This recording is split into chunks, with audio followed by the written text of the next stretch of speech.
If you could just kind of give us an update. We heard there was some new developments. Yes. So my name's Rich Smith, Custer County Sheriff, and I am super thrilled to say that at 2:48 p.m.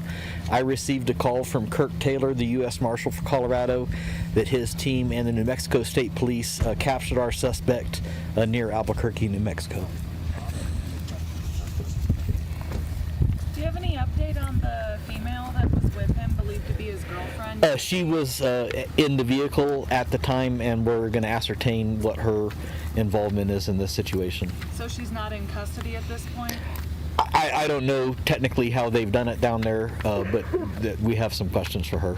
And CBI sent, once we got word that he was probably in New Mexico heading south, CBI actually sent a guy down to drive to go down and meet the team that took him into custody. Do you know if there was like a fight or if he put up any? As far as I know, it was peaceful and nobody was injured. You had mentioned that his family was trying to help have a peaceful... That's correct. We received a phone call from his father, and the father made himself available if the time came where he would help talk him into custody peacefully. But I mean, that's the best resolution for us, is that nobody else got hurt, no cops got hurt, and the suspect also didn't get hurt. So the father did play a role? He didn't, but he offered to. He volunteered to do that for us. And do you know what the suspect was doing when he was apprehended? Was he driving a vehicle? He was driving the same white truck we've been looking for. So it was a typical traffic stop almost? No, it was a high-risk felony traffic stop. Tell us more about that. What makes it high risk? Because he was already suspected of 3 first-degree murders. The police officers get plenty of them there, and then stop the car and park a safe distance away and order him out of the car at gunpoint.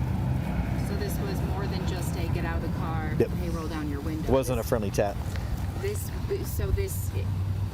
Did they have to shut down a highway, shut down any roads? I don't know. They sent us a picture from the scene of him in custody, which I shared on my Facebook page, and you guys can share that further. But you can see in the picture there's a lot of police cars parked across the highway.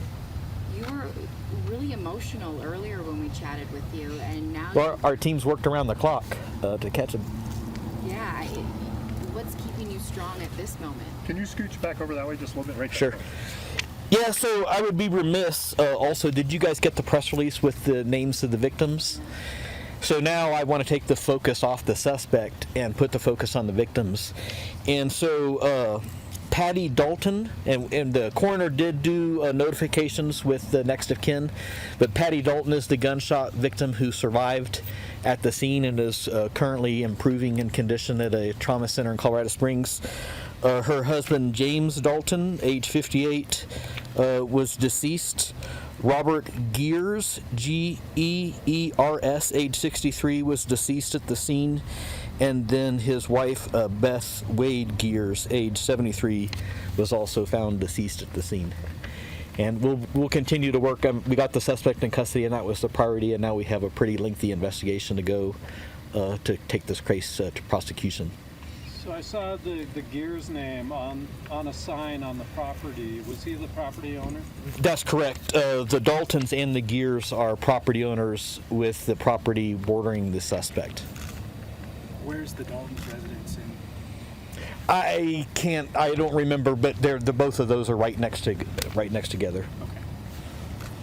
Have you had any sleep yet? A little bit. How extensive did this go? I mean, it's been more than 24 hours that you guys have been searching for. Yeah, it's been just 25 hours from the start of the case to the arrest of the suspect. How do you feel like your team handled this situation? Amazing. And our partners as well. And I would be remiss again to point out the Fremont County Sheriff's SWAT team and Crisis Negotiation Unit. We couldn't have done any of that crime scene processing last night. CBI had an agent here helping us as soon as the event happened, stayed overnight in our town, and is continuing to help us on the case. State Patrol, Colorado Division of Wildlife.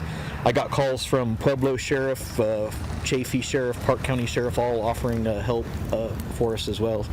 So I'm just happy to get here.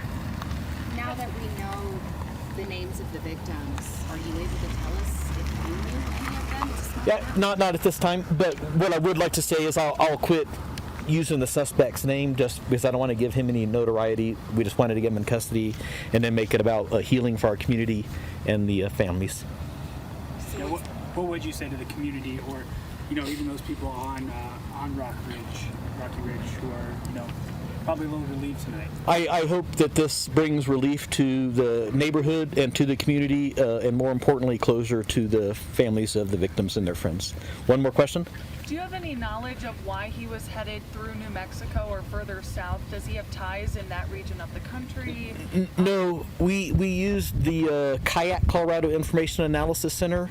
Their crime analysts were helping us. Beginning yesterday, CBI has a separate crime analyst, and we were looking exactly for those clues, addresses, friends, associates, trying to find out where he would go next. And to my knowledge, I don't know where he was going in New Mexico. Can I just ask, what's going to happen with him? Does he get extradited back here, or do you know what? Yes, the next so step is? we are working on doing that, and I'm not sure how long that process will take. And I mentioned before, he won't be housed in our county jail. He'll be housed in a different county jail. Do you know where he'll be kept tonight? Somewhere in New Mexico? Probably in New Mexico. And again, I'm not familiar with the exact area. The closest town I recognized was Albuquerque, so it's somewhere in that Albuquerque area. Okay, thank you. Thank you, guys. You said the next step for the community was healing. What's that process?